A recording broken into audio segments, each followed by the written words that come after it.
This is PJNET.TV, and this is my perspective and comments. In this video segment of My Perspective and Comments, we cover politics, society here and abroad, and the events of the day that are shaping our nation. PJNET.TV, my perspective and comment, coming to you with a worldview, one nation under God. Hello and welcome to My Perspective and Comments. And this week we're going to talk a bit about COVID and what has been taking place, and we're going to start right now with some New York news. Kathy Hochul, who has now is the governor of New York, has she's learned from the best, and she's promoting and pushing her, as Andy Cuomo did, his cram down. You're going to comply to what our edicts and what New York is leadership, so to speak, is demanding. And you will, healthcare workers, you will get the jab if you want to be employed at a hospital or healthcare facility. And now we see Kathy Hochul putting that into law at the beginning of this week. So here we go. You get the shot and you will comply and you'll take that jab as Hochul is demanding if you want to continue to keep your job. Well, there are things working through the courts right now with religious exemptions that are on the table, and right now there are some pauses in certain areas, but we're starting to see this play out in other states and other areas here in our country as these left wing governors are pushing these mandates. And obviously we're also seeing some of the employers, or excuse me, those businesses that seem to be complying with some of the edicts that are being laid down and doing the work of the government in promoting and pushing their mandates to their employees or others that would want to come into their businesses. But what we have been seeing, folks, is a lot of action and activity here in New York City, where people have been out in the streets protesting, healthcare workers, and protesting vigorously on the cram down government that we see here at the governorship and de Blasio, the mayor of New York, and promoting his tyranny there in New York City. We don't see enough. We don't see enough cities and people rising up and saying, no, we're not going down this road. We are seeing that in New York right now, and when it comes to the hospital workers statewide, we're probably looking tens of thousands plus that have not and refuse to take the jab. And what we're seeing, and how is this affecting the healthcare facilities? Well, in Rochester, New York, there's a hospital, a Strong Memorial Hospital there in Rochester, announced a 2-week pause to some elective procedures. Now, here we go, folks. You know, elective surgery pauses. How many people are going to get sick with diagnoses that they've passed up because they can't get access to these facilities? And that's what took place over a year plus, 15 months ago. People stayed away from the hospitals. You know, the hospitals say, no, we can't take COVID is stay out of the hospital. And so we've had people that have come down with severe stage 4 cancers when they should have been caught a lot earlier. And we're starting to see the same road we're going down again. Hospitals shutting down, and procedures that should be taken care of are not, because this short-sighted governor has put the boot of government on healthcare workers, and now what do we see? We see her scrambling to bring state of emergency. So once here's the Democrat playbook: mess things up so bad, cause thousands of healthcare workers that they can't go to work, and then declare a state of emergency because they don't have healthcare workers, and these hospitals are in tough shape right now because they're chasing their healthcare workers, doctors, nurses, other healthcare areas that are treating patients, and now they're chased away because create a problem and then maximize it even more. State of emergency, and see, it's all right. We're going to do what we need to. We're going to get people from other countries now to come and do our doctoring for us. And well, if their diplomas don't actually meet our standards, well, it's a state of emergency. So, hey, patience beware. That's Kathy Hochul, governor of New York right now. And hey, as I said, she's learned from the best and how to tear down a state and put the people in peril. So more to see coming out of New York and the cram down government that we see taking place in New York. But it's not just there. We've been seeing this cram down government where you will comply or we're going to close your business, put you out of business. And again, patience, and people suffer because of these tyrannical governments. And this is playing out right before our eyes.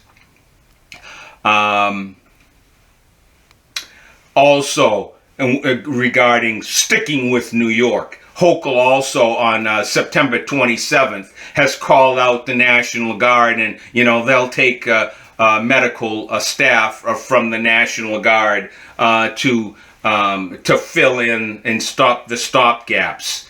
It's not going to be enough, and more and more people need to stand up, speak out, and call your state senators, representatives, and demand that they stop putting people in danger because of the hospitals, healthcare facilities having to stop treating patients because they're chasing and they're forcing a jab of an experimental vaccine into people's arms.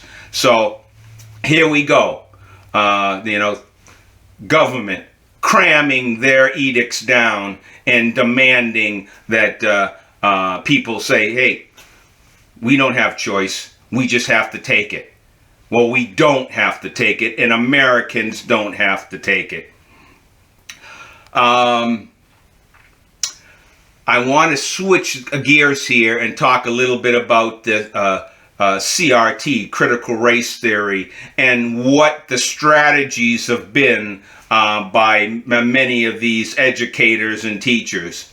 Despite a ban on CRT, educators are now teaching other educators on how to get around these bannings, and how to bring CRT in the back door under the eyes or of people that would be observing and making sure that CRT is out of the schools. So here we have local government saying no CRT will be taught, and now we see educators teaching other educators, well, this is how you can get around it. So yeah, we see Biden flirting the law, and hey, we'll do it our way. We'll open our borders. Nothing to see here. We'll open our borders, and people without masks, illegal immigrants, no COVID, not tested, and disperse them into the country. Lawlessness taking place before our eyes. In Florida, let me get back to CRT. In Florida, a DeVal County teacher was removed from her position because she refused to remove a banner in the of the Black Lives Matter outside her door in her classroom. And one thing to note: the NEA, National Education Association, one of the largest teachers union, vows to continue to push this crap, CRT. So we need to, again, as I've been stating here right along, we need to get to these school board meetings, and we need to let them know that we don't want to see CRT, and we don't want to see our kids masked up in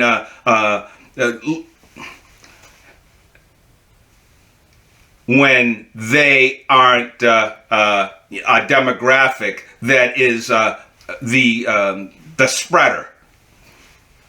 But if we are silent, this push will continue to indoctrinate our kids and to put our kids in a health crisis because of wearing masks all day long, and what accumulated germs are being collected in those masks because they're wearing them all day long.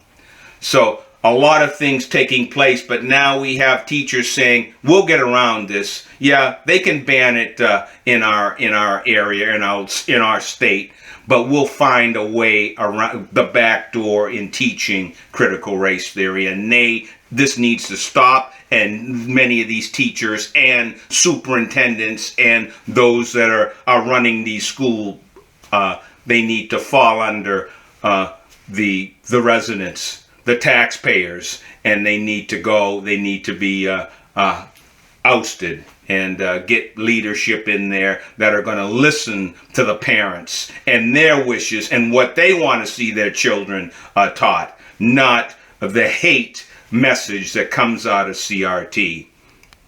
We'll talk a little bit about media and big tech. And again, YouTube is at it again in their bannings. The mother company, Google, YouTube, part of that company, has now all from what they deem, and their experts have said that all harmful vaccine content will be removed. People will be banned, and they will be shut down if they're reporting and their videos don't go in the so-called medical professionals that oversee what's being shared on their platform on YouTube. If it doesn't meet their experts, then their YouTube is using censorship once again. And we already know the track record of YouTube. Things that they said you couldn't say before because, it's not true. Well, now we see what now has been coming forth as far as updates on COVID-19, and updates on Pfizer, and updates on the booster shots that's now needed. And YouTube wants to silence any dissenting or cautionary message coming on their platform. And as I've said before, we need Congress needs to act, because YouTube is outright censoring any speech, any message that they don't deem or they don't agree with. It gets shut down.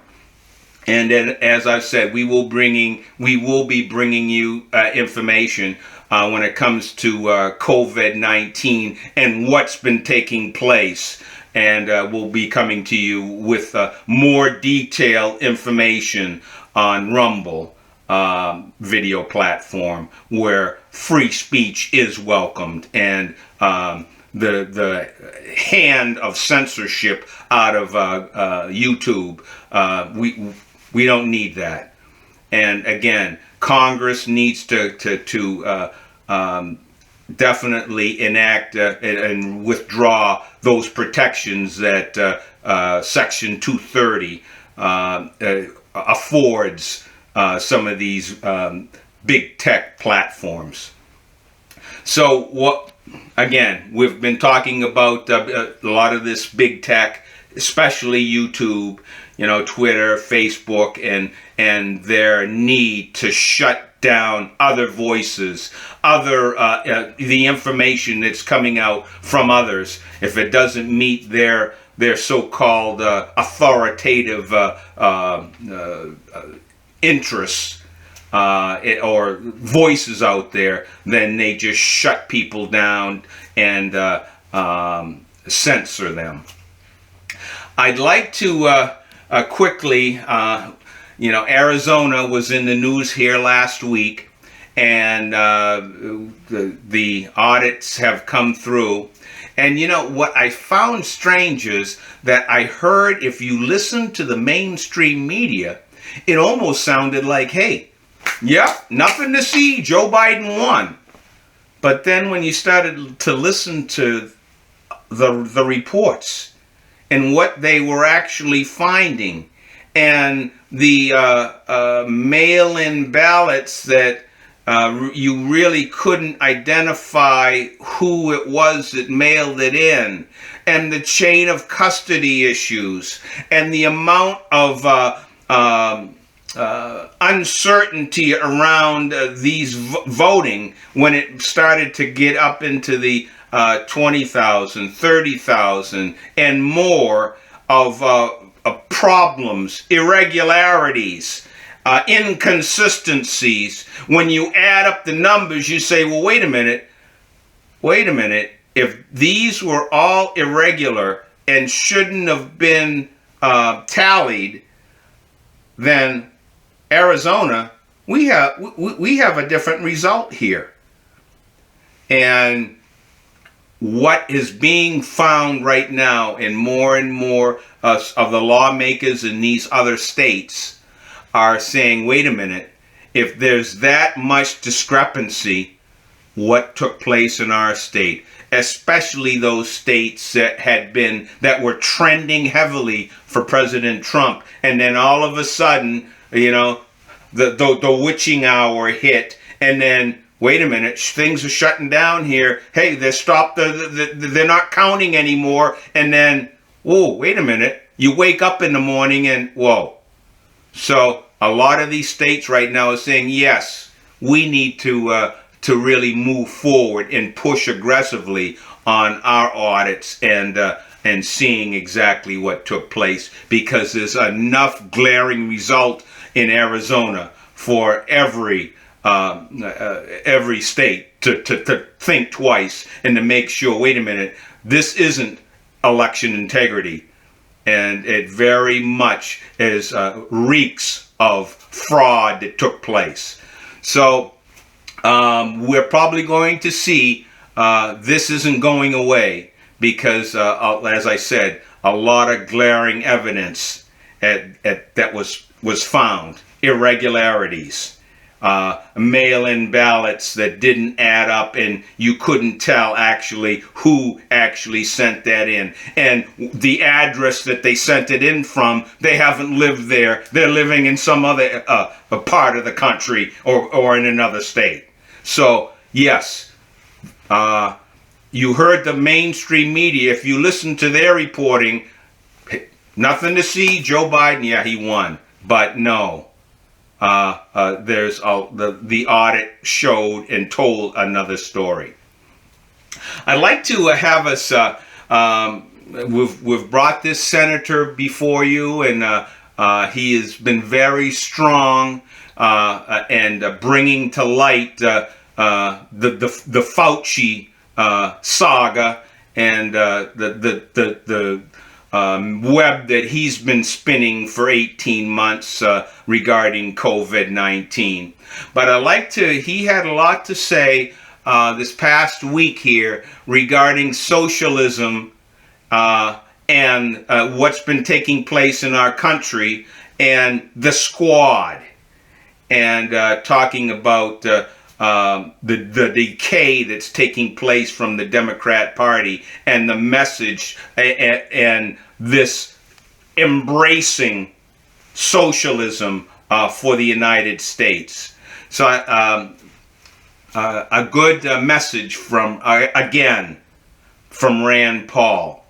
So here, let's take a watch here as Rand Paul pushes back against socialism and the voices that are coming out of the squad. Here, take a look.